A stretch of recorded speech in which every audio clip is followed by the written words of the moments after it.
ये कहानी एक प्रेरणादायक विषय पर आधारित है जो हमारे सनातन धर्म के महानायक भगवान श्री कृष्ण के उपदेशों और शिक्षाओं पर रोशनी डालती है।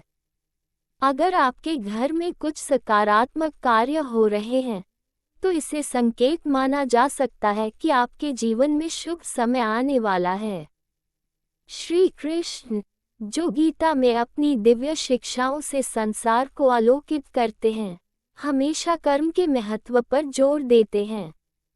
उनके अनुसार जब व्यक्ति सच्चे मन से अपने कर्तव्यों का पालन करते हुए धर्म और सत्य की राह पर चलता है तो न केवल उसके जीवन में सुख समृद्धि आती है बल्कि उसका पूरा परिवेश भी मंगलमय हो जाता है।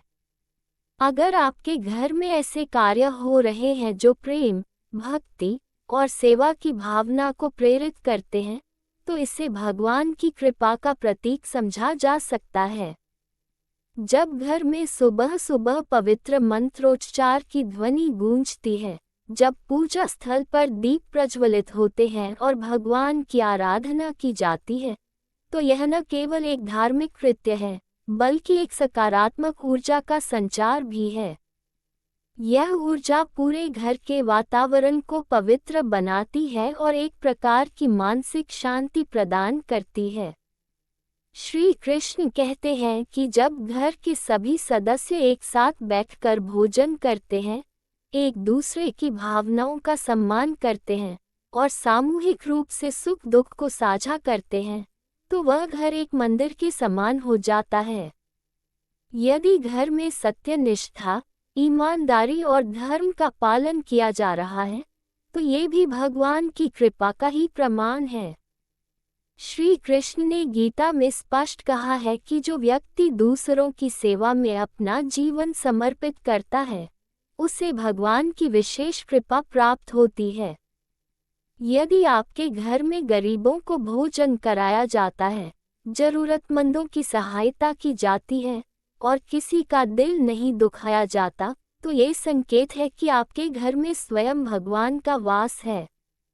श्री कृष्ण ये भी कहते हैं कि जब घर के सदस्य आपस में प्रेम पूर्वक व्यवहार करते हैं, एक दूसरे की भलाई के लिए सोचते हैं और मिलजुल कर हर समस्या का समाधान करते हैं, तो वह घर कभी दुखी नहीं रह सकता।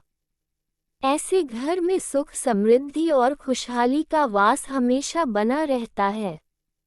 यदि घर में बच्चों को अच्छे संस्कार दिए जा रहे हैं और उन्हें धर्म, संस्कृति और मानवता के महत्व के बारे में सिखाया जा रहा है, तो ये भी भविष्य में आने वाले उज्जवल दिनों का संकेत है।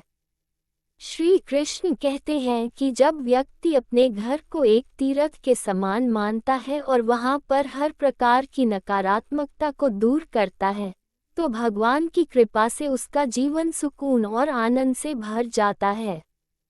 यदि आपके घर में पौधों की देखभाल की जा रही है, प्रकृति का सम्मान किया जा रहा है और पर्यावरण को शुद्ध बनाए रखने के प्रयास हो रहे हैं, तो ये भी शुभ संकेत है।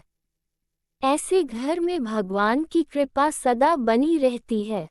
घर में नियमित रूप से भगवद गीता का पाठ करना, भजन कीर्तन का आयोजन करना और धार्मिक पुस्तकों का अध्ययन करना भी शुभ समय की ओर संकेत करता है। जब घर के लोग आपस में किसी भी प्रकार की ईर्ष्या, द्वेष और झगड़े को दूर रखकर केवल प्रेम, भाईचारा और एकता को अपनाते हैं, तो वह घर साक्षात स्वर्ग बन जाता है। श्री कृष्ण ने ये भी कहा है कि जब व्यक्ति अपने घर को सकारात्मक ऊर्जा से भर देता है और अपने मन को भगवान के चरणों में अर्पित कर देता है, तो उसे किसी भी प्रकार का भय नहीं होता। अगर आपके घर में ऐसे कार्य हो रहे हैं जो भगवान की महिमा का गुणगान करते हैं और हर दिन के काम को ईश्वर के प्रति समर्पित करने की भावना के साथ किया जा रहा है, तो यह निश्चित है कि आपके जीवन में अच्छे दिन आने वाले हैं।